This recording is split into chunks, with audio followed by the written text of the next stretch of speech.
Good morning students, how are you? कैसे हो आप लोग? उम्मीद करता हूँ आप लोग अच्छे होंगे, घर पे होंगे, स्वस्थ होंगे। सो बेटा, अभी तक हम लोगों ने हेलो एल्केन और हेलो एरीन्स के अंदर nucleophilic substitution reactions and elimination reactions को डिस्कस कर लिया था। आज की क्लास में हम लोगों की तीसरी रिएक्शन है और वो तीसरी रिएक्शन है रिएक्शन विद मेटल। तो जरा देखते हैं क्या होती है रिएक्शंस विद मेटल। बेटा, आप लोगों के सामने मैं बात करने जा रहा हूँ, जरा ध्यान से सुनिएगा। Reaction of alkyl halide with metals, alkyl halide with metals. Metals के साथ हम लोग रिएक्शंस देखने वाले हैं। तो मान लो मेरे पास कोई भी एल्काइल हैलाइड है, अगर मैं उसकी मेटल के साथ रिएक्शन करता हूं in the presence of dry ether, तो बेटा वो एक कॉम्प्लेक्स कंपाउंड बनाता है। और ये जो कंपाउंड होते हैं बेटा ऑर्गेनोमेटेलिक नेचर के होते हैं। कैसे होते हैं बेटा? ऑर्गेनोमेटेलिक नेचर, ऑर्गेनोमेटेलिक कंपाउंड्स होते हैं। ऑर्गेनोमेटेलिक कंपाउंड्स क्या होते हैं? जहां पर कार्बन और मेटल के बीच में बॉन्ड प्रेजेंट होता है वो सभी कंपाउंड्स ऑर्गेनोमेटेलिक कंपाउंड्स कहलाते हैं। इस कंपाउंड का अगर मैं स्पेशली नाम दूं किस तरह का, तो बेटा ये एक ऑर्गेनोमेटेलिक कंपाउंड है जिसका नाम है बेटा ग्रिग्नार्ड रिएजेंट। क्या है बेटा? Grignard reagent. क्लियर है आप लोगों को? एक एग्जांपल ले लेते हैं बेटा, CH3Br react with magnesium metal in presence of dry ether. तो बेटा हमारा प्रोडक्ट क्या बन जाएगा बेटा? बोलो, CH3MgBr। This is the Grignard reagent और एक तरह का ये ऑर्गेनोमेटेलिक कंपाउंड है। ध्यान देने वाली बात ये है कि जब भी आप लोग CH3Br को डिसोसिएट करोगे, तोड़ोगे आप लोग, तो बेटा ये हमेशा कार्बन एनायन प्रोड्यूस करता है। इस प्रकार से टूटेगा कि CH3 के ऊपर नेगेटिव चार्ज और मेटल के ऊपर आप लोगों को पता है हमेशा ही कैसा चार्ज आएगा? पॉजिटिव। तो ग्रिग्नार्ड रिएजेंट एक कार्बन एनायन बनाने का बहुत अच्छा मेथड होता है। क्लियर है आप लोगों को? तो ये बात की हम लोगों ने सबसे पहले बात कि अगर कोई एल्काइल हैलाइड मैग्नीशियम मेटल के साथ रिएक्ट करता है तो बेटा हम लोग इसको बोलते हैं ग्रिग्नार्ड रिएजेंट। और ग्रिग्नार्ड रिएजेंट एक तरह का ऑर्गेनोमेटेलिक कंपाउंड है बेटा। क्लियर है आप लोगों को? दूसरा बेटा सबसे इंपॉर्टेंट रिएक्शन विद मेटल्स की बात कर रहे हैं हम लोग, तो हम लोग क्या बात करेंगे? बहुत फेमस रिएक्शन है आप लोगों के सामने और रिएक्शन है बेटा वुड्स रिएक्शन। कौन सी रिएक्शन है बेटा? Wurtz reaction. देखिए बेटा, अगर मान लो मेरे पास कोई भी दो सिमेट्रिकल, ध्यान से वर्ड सुन रहा हूं, बोल रहा हूं, दो सिमेट्रिकल एल्काइल हैलाइड्स आपस में अगर मिक्स होते हैं तो मिक्स होने के बाद बेटा वो एक हायर एल्केन्स बनाते हैं। क्लियर है? Plus 2 molecule of NaX। Only symmetrical halo, only symmetrical halo alkenes, symmetrical halo alkenes. Clear आप लोगों को? समझ में आया?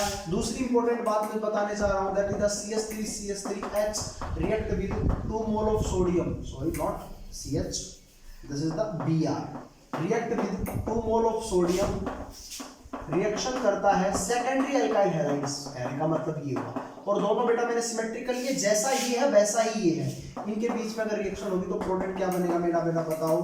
CH3CH CH3 CH CH3 and CH3। This is the final product. IUPAC name लोग आप लोगों को पता है क्या होगा बेटा? बताओ।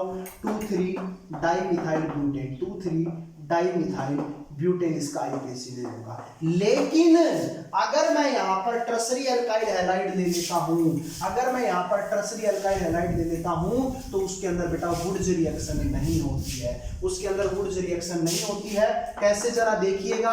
अगर मेरे पास क्या है? टर्सरी एल्काइल हैलाइड है, उसकी रिएक्शन अगर मैं सोडियम मेटल के साथ करता हूँ तो बेटा यहाँ पर क्या बनेगा? आपका वुड्स रिएक्शन नहीं होगा। रीजन क्या है? वुड्स रिएक्शन होना चाहिए तो ये प्रोडक्ट बनना चाहिए बेटा आप लोगों के साथ। बोलो बेटा, ये प्रोडक्ट बनना चाहिए, लेकिन ऐसा नहीं होता है। रीजन क्या है इसके पीछे? क्योंकि सर R ग्रुप यहाँ पर बल्कि ग्रुप्स प्रेजेंट होते हैं, तो स्टीरिक हिंड्रेंस की वजह से ये अपने आप में यहाँ पर कार्बन और कार्बन के बीच में ये बॉन्ड नहीं बना पाते हैं, और नहीं बना पाते हैं तो ये कंपाउंड नहीं बन पाएगा। तो इस वजह से आप लोग देखोगे tertiary alkyl halide dehydro halogenation reaction show करता है।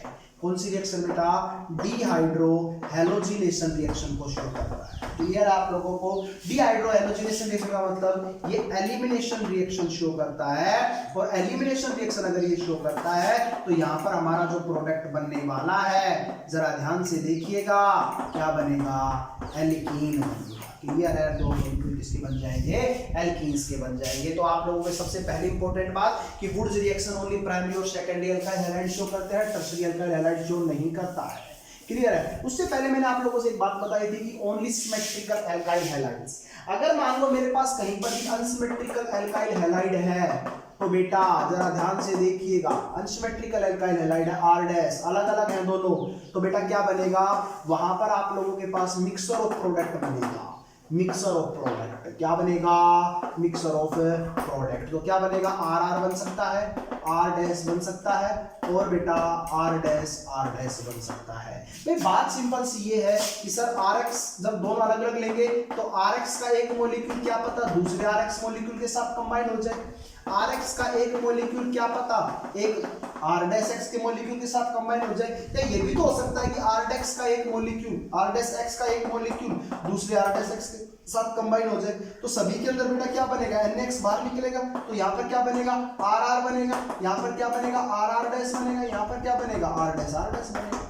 तो चीजें वही हैं कि यहाँ पर पॉसिबिलिटी है कि आर एक्स का मॉलिक्यूल कंबाइन कर सकता है, आर डैश एक्स का मॉलिक्यूल कंबाइन कर सकता है, या दोनों के। तो यहाँ पर आप लोगों के पास मिक्सचर ऑफ प्रोडक्ट बनते हैं। तो इसलिए आप लोगों को जब भी वुड्स रिएक्शन करनी हो तो आप लोग ओनली सिमेट्रिकल एल्केन्स का यूज करोगे। क्लियर है आप लोगों को। एक रिएक्शन और है, जरा वो भी देख लीजिए। अगर आप लोगों के पास RX कोई अल्काइल हैलाइड है, वो लिथियम मेटल के साथ रिएक्शन करता है, तो बेटा यहाँ पर क्या बनेगा, RLi प्लस LiX। क्लियर है आप लोगों को। तो it is also a organometallic compound, ये भी एक ऑर्गेनोमेटेलिक कंपाउंड है, और बेटा इसका नाम है जिल्मान्स रिएजेंट। कौन सा रिएजेंट है, जिल्मान्स। क्लियर आप लोगों को। तो इस प्रकार से हम लोगों ने ये जो रिएक्शंस पढ़ी है अल्काइल हैलाइड के मेटल के साथ पढ़ी हैं।